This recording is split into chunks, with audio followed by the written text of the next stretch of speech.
Well, it was 4th of July, and I'm sure most of you, if not all of you, had an amazing 4th of July weekend. Great time seeing the fireworks displays, the reds, the blues, the greens. For me, it's always something about the smell of the gunpowder in the air after each burst of the firework that makes it just feel more alive, feel more real, I guess. But how do these fireworks actually work? And in recent years, a lot of countries and towns across the United States have been banning the use of fireworks because of environmental harm and environmental pollution associated with them. What is the science behind that? And are fireworks really that destructive? Well, let's talk about the science behind that. Welcome to The Science Behind That with Atticus Hamilton. Hello, all you scientists, and welcome on back to the Science Behind That podcast. I'm your host, Atticus Hamilton, and as you heard in the intro, today we are talking about fireworks. This past weekend was 4th of July. I hope all of you had a fantastic 4th of July weekend. To all my American viewers, I know I did. It was great. And, you know, I went down to my friend's house in Greeley, and we were watching the fireworks display. And I just started thinking, you know, this would be a good episode to do on my podcast, is the science behind fireworks and how they work. And the other side of this, too, that we're going to discuss today are the environmental impacts of it, and if fireworks are really as bad as people say they are. Because I also saw on the news a town in Colorado banned fireworks because of their environmental concerns, and instead had a drone light display. And I'm sitting here watching this like, you know, it's cool and all, like they made an eagle out of the drones, but it's not the same as fireworks and watching something blow up. So that's what we're going to talk about today.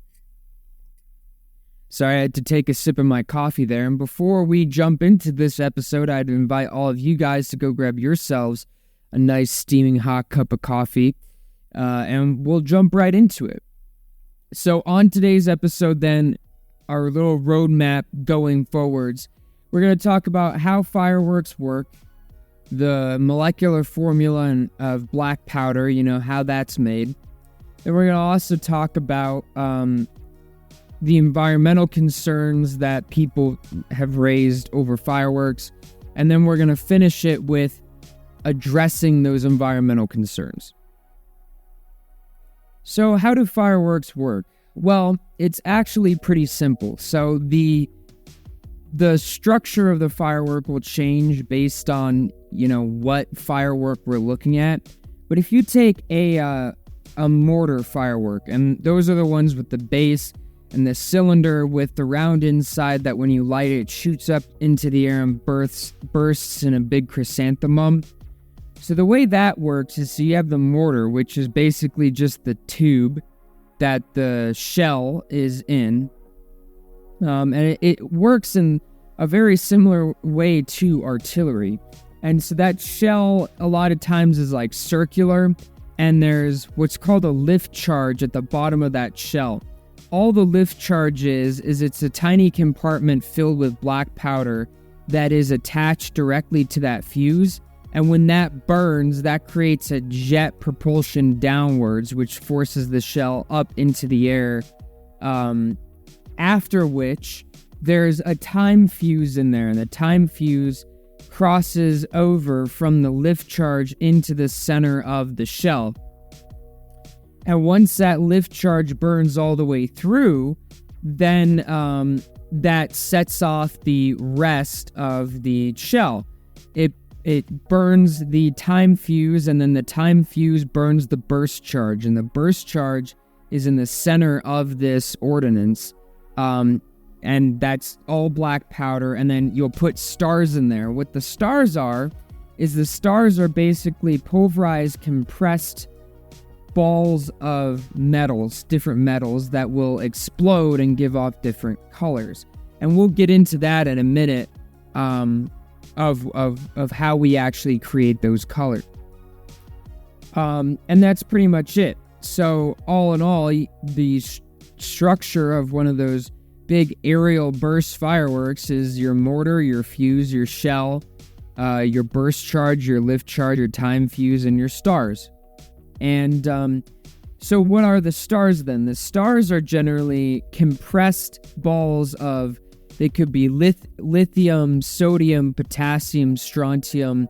Now, why do we use these elements? Because elements will burn unique colors. Now, not all elements will burn a unique color, but many elements will burn unique colors that are associated with that element. So, for example, lithium, if you take a bit of lithium on a spatula and you put it in a flame, it will burn red. Now, why does it burn red? It burns red because the heat from the flame excites the electrons in the element and they rise up in energy level. But as they fall back down energy levels, they release photons at specific wavelengths. And for lithium, the photon they release is red, at the red wavelength of light, which is around 700 or 625 to 740 nanometers, in case you were wondering. Sodium is a orange, so that burns orange and it releases a photon around the 625 to 590 nanometer wavelength, which is orange. And potassium is pink and rubidium is red, and so on and so forth. And all of these elements will have different colors that they burn, but sometimes you have overlap. So lithium will burn red, but cadmium will also burn red. And so depending on what elements you use to make these stars in the firework, that determines what colors they will explode, or that they will show when they explode. And that's pretty much it. So there are other types of fireworks, obviously. Sparklers are...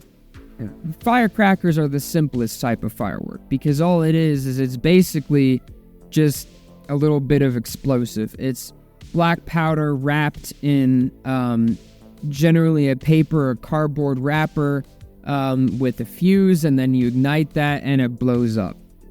That's it. That's all a firecracker is.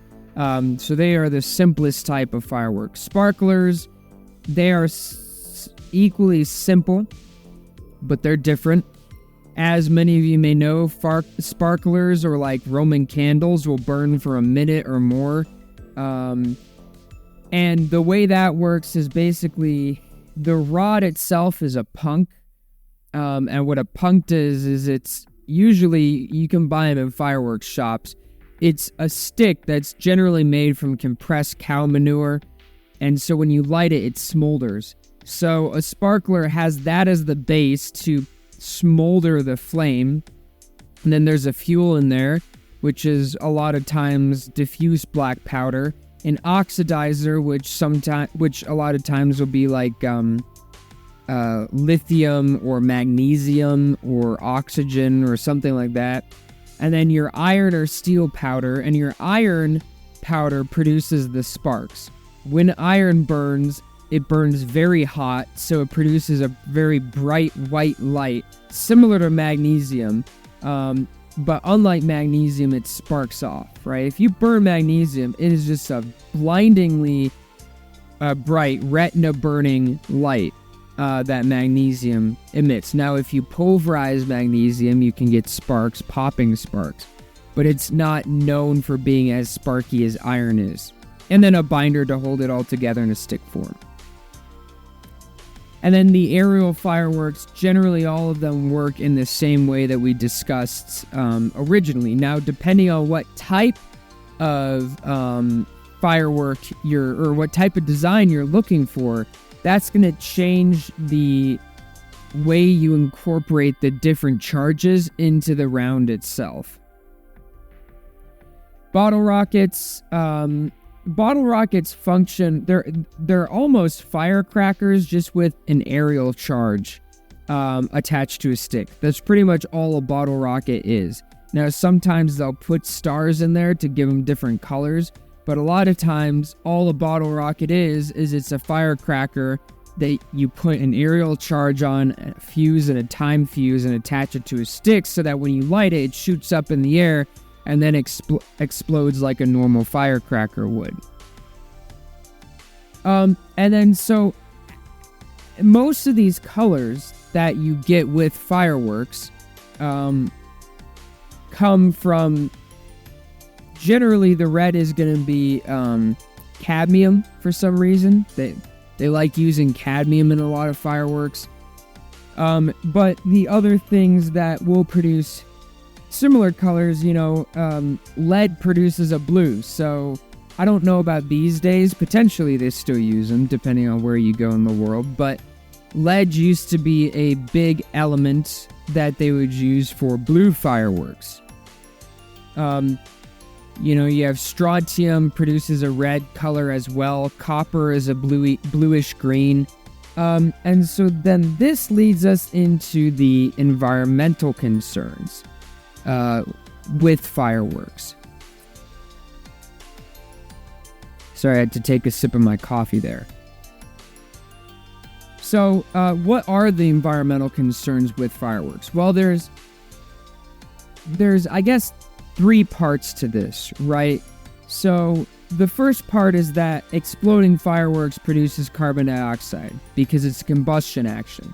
When you burn black powder, that produces carbon dioxide because the formula of what is black powder? Black powder is a 75-15-10 ratio of saltpeter, which is potassium nitrate, charcoal, and sulfur.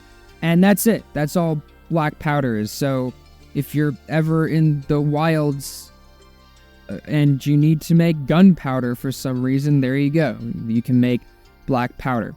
Now, it is important to note that the formula for smokeless black powder is different. Smokeless black powder, generally you use nitrocellulose and you impregnate that nitrocellulose with your charcoal and your sulfur.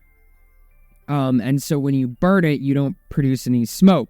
If you're making bullets, if any of you out there are reloaders and you remake your ammunition after you've used it once, you'll use smokeless powder. Smokeless black powder is generally more powerful than standard black powder. And it does produce smoke, but it doesn't produce as much smoke as normal black powder does. Now, if you're using a black powder rifle, please don't use smokeless black powder because it will absolutely destroy your rifle. Because there's a lot of power in smokeless black powder.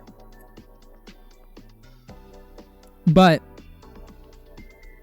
that's the black powder that they use in fireworks. And so when you burn black powder, obviously it produces carbon dioxide because it's a combustion reaction. And there's only one combustion reaction on Earth that doesn't produce carbon dioxide. And for those viewers, longtime viewers of the podcast, you guys know exactly what reaction that is. I'm going to pause a minute so you can think about it. And you can leave, if you're watching on YouTube, you can leave a comment down below, or if you're listening on anywhere else, you can send me a text message, again, using the link in the description. And I'll tell you which reaction that is at the end of the episode. But, so, fireworks produce carbon dioxide. But how much carbon dioxide do they produce? Well, according to a recent study, they produce just in the United States, fireworks displays produce around 60,000 tons of carbon dioxide a year. This is the equivalent to 12 cars on the road. Sorry, not 12 cars, 12,000 cars on the road. So a year's worth of fireworks produces the same amount of carbon dioxide as 12,000 cars. So often when people cite the environmental concerns of fireworks, they often talk about the carbon dioxide contribution of fireworks to the atmosphere. Because the United States, alone burns enough fireworks to produce 60,000 tons of carbon dioxide. If we look on a global scale, that figure is going to be much, much higher, but it will still be astronomically outweighed by the amount of carbon dioxide that's produced by the world's vehicles and the world's energy generation facilities. What is the other side of this? The other side of this is the heavy metals, right? So fireworks produce heavy metals. And these heavy metals, they get into the environment. They get into the air, they get into the soil, they get into the water. But what are these heavy metals? Well, again, these heavy metals are going to be whatever the elements are that they used in making the stars. So if you look online, what are the environmental problems associated with fireworks? That will often be what is referred to as the toxic chemicals that are released by fireworks. So what are these toxic chemicals? Well, potentially whatever the stars are made out of could be toxic. So if you're making a firework and you're using cadmium because you want it to be red, and you're using cadmium stars, cadmium is going to get into the environment, and high levels of cadmium have been linked to a variety of different issues, birth defects, especially in animals and people. Now, it is also important to note here, though, that the volume of air that you're talking about and the volume of water that you're talking about is significant. So, it would be hard to completely contaminate an area simply from fireworks. If that were the case, then all of the land and the water and the air in the United States would be unbreathable and undrinkable and unusable because we've been using fireworks since the 1900s. That doesn't mean that they're not detrimental, but it means that the effects of these elements is lessened because it's being diluted. If you take arsenic, and let's say you do a serial dilution, right? If you take, 1 microliter of arsenic, and you put it in 10 milliliters of water, and you dilute that out by 1 milliliter into 10 milliliters of clean water 50 times, the end result is going to be far less dilute of arsenic. It's going to be like 0.0001 milliliters of arsenic or microliters of arsenic than the original, right? It's the same exact principle. The larger your volume is, the more dilute your pollutant becomes and the less detrimental it is because it spreads out over a larger area, diluting it. So that's the one side of it. Lead is definitely an issue. And as far as I know, lead is not used very much anymore, at least in US fireworks, because while lead does burn a blue, you can produce blue from other things like zinc and selenium, which are less toxic than lead. Lead is really bad. All right, I know that there's some people out there that don't think lead is bad. Lead is really bad. It causes a host of issues. And that is an issue, or that was an issue in fireworks, where the blue ones would contain lead, and then that would get into the air, the soil, and the water, and then into people's and animals' bloodstreams and cause birth defects and cancer and yada, yada, yada. Lead is not fun. But most fireworks now don't use lead. So what's the other side of this? The other side of this is the saltpeter. I know some of you are like, what? Potassium nitrate? Why is that deadly? Well, it's not really deadly. It can cause algal blooms. Potassium nitrate or nitrites, they raise the nitrite levels in the soil and water. But there's an important distinction here, which is they do not raise it nearly on the same level that the agricultural industry raises it each year with the tons and tons and tons of fertilizer they put on their fields. The fertilizer is the biggest issue when we're looking at nitrification of environments. What happens with that is, so ultimately, long-term, nitrification of environments, it goes from the land to the rivers to the oceans. And in the oceans, it can create dead zones. Now, how does it create the dead zones? Basically, what happens is algae really like nitrogen. Algae need schnapps to grow, and I don't mean like schnapps as in the alcohol. I mean carbon, nitrogen, oxygen, phosphorus, and sulfur. They need those essential, all life needs those essential elements, but algae especially love the carbon and the nitrogen and the sulfur. Those three algae really love to grow, and they are extremely potent compounds for accelerating algal growth. So what happens is when you have river runoff into the oceans that contains high levels of nitrates, it causes algal blooms. And when those algae bloom, they use up all the oxygen in the water and then create a dead zone where very few other organisms can live other than other microorganisms and jellyfish. Other than those few, the fish either die or they leave the area because you've created this dead zone of this anoxic zone of very little oxygen and very little can survive. So fireworks are, they use gunpowder, which contains saltpeter, potassium nitrate, which raises nitrate levels, but it is nowhere on the same level as fertilizer runoff into the oceans and the rivers is.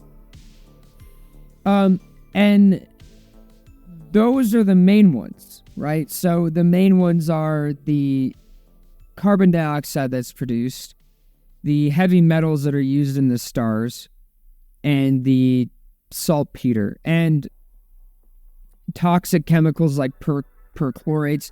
Perchlorates, generally, when you're making the stars, it's going to be a heavy metal tied to a salt. So a lot of times it's like copper chlorate, sodium chlorate, salt. It's going to be certain things like that are combined to a salt. And now why are they combined to a salt? It just allows it to be easily compressed into a ball, into a star. And then the other part of this is immediately after the fireworks display produces smoke in the air, which I think most of us love because it smells like gunpowder and it adds to the visceral experience of the fireworks display. So, there's a whole list of other things that people say are really bad about fireworks. They freak out wildlife. I mean, that's obvious. They damage property. I can see that, especially if you live in an area, or if you live in Colorado where they're illegal, people set them off, nevertheless, in neighborhoods, and that can damage people's cars or houses or blah, blah, blah. So what, as a result of this, what have people been doing? So as a result of the environmental concern, certain towns across the United States have gotten rid of fireworks displays instead for digital drone displays. And I'm sure some of you have seen these videos on the internet of the drone displays. Lake Tahoe is an example. The state of Massachusetts has just completely banned fireworks. They're the only state in the United States that bans them regardless of what they are. So in the state of Massachusetts, it is illegal to buy or sell or transport any firework. It could be firecrackers, it could be sparklers, it could be aerial. All of them are banned. And it's the only state in the United States that's taken it to that level, but that's what they do. And a lot of the shows, the official fireworks displays in Massachusetts now are using the drones. So ultimately, this leads us into our last segment here, which is, considering this, are drones really that better for the environment? And, is there a way to do fireworks and not have it be that bad for the environment? So the first thing I want to say here is, in the grand scheme of things, fireworks are not that bad, okay? In the grand scheme of things, all of the fireworks that the U.S. uses every year produces the same amount of carbon dioxide as 12,000 vehicles. You know how many vehicles there are in the United States? 283 million. To be specific, there are 283,400,986 registered vehicles in the United States. And the annual all the fireworks in the United States every year produces as much carbon dioxide as only 12,000 of those 283 million vehicles. So, and the other side of this is as well, look, if you want to make sure your firework is more equally friendly, is more environmentally friendly, instead of using cadmium for red, use lithium. Or use calcium. Calcium produces an orange red.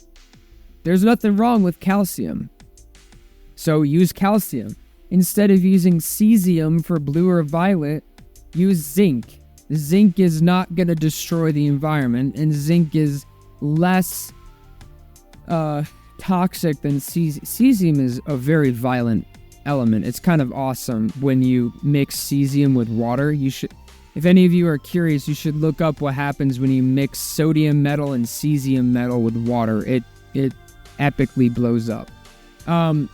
But instead of using barium for green, use chlorine, because chlorine produces a green color as well.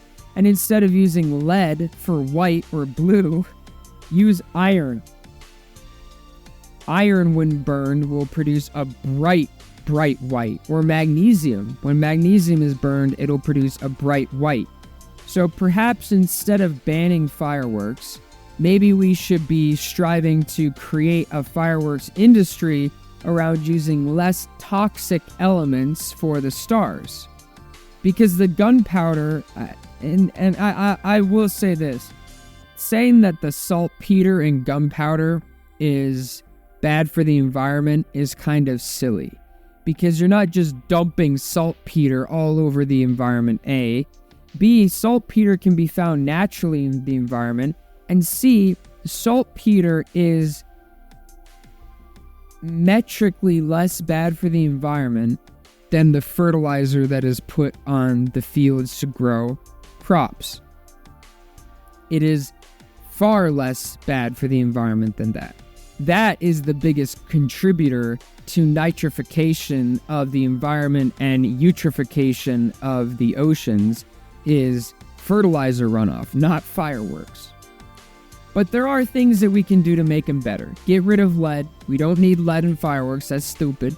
There's alternatives to lead, right? Lead produces white. Use iron, all right? Use iron. Iron produces or magnesium. That produces a bright, awesome white light. Use that. So there's things we can do to make fireworks better for the environment that isn't just ban it all and stop showing it. Because when has just banning something ever worked to stop its use? Right? If banning things worked to stop their use, then the United States wouldn't have a drug problem. Because the United States bans pretty much every drug. And yet we have a massive drug problem. Especially with fentanyl and codeine. And so ultimately then the other question as well is, are drones really that better for the environment? Well, they don't produce any smoke, and they don't release heavy metals directly into the environment, but the batteries that are used in the drones are lithium ion, right? And how do you get lithium? You strip mine to get lithium. Unfortunately, we're kind of bad at creating things in the laboratory space on this scale, and we still use an antiquated type of battery, which is the lithium-ion battery. If you guys are interested, I will do an entire episode on the lithium-ion battery. But lithium ions, they are they're partially liquid, and they are probably one of the most destructive things on Earth, is mining for lithium, because lithium mines destroy massive swaths of natural forests because they're strip mines. And you use very, very toxic solvents in the strip mining process for lithium, like hexane. You also use arsenic. Arsenic is really important in the lithium mining process, and that does pollute water supplies and dramatically harm ecosystems. So our drone displays really that much better? I don't know if I could say. They don't directly produce carbon dioxide or environmental damage, but the process of mining the lithium for the batteries does, because currently we do not have a successful solid-state battery. And until we have a solid-state battery that'll work, we will have to continue to use lithium ion. So at the end of the day, ladies and gentlemen, as we've seen with most things on this podcast, nothing is 100% good or bad. There are levels to everything, and everything is just a shade of gray. Do fireworks have issues? Absolutely. But can they be done better? Can they be done more environmentally friendly? Yes. And should we just ban them? Absolutely not. I've never been an advocate of just banning things, because again, nothing is 100% good or bad. And just like that being said, are drones immediately better for the air and water than fireworks? Sure, probably. But they do indirectly cause more issues than fireworks do. Maybe not the levels of carbon dioxide production that fireworks do directly, but indirectly they contribute to a massive industry of strip mining that needs to be addressed. So with that, ladies and gentlemen, I hope you had a fantastic 4th of July weekend. I will see you all on Monday, or on Friday. I hope you guys have a great Monday. And remember, as always, stand up and question everything.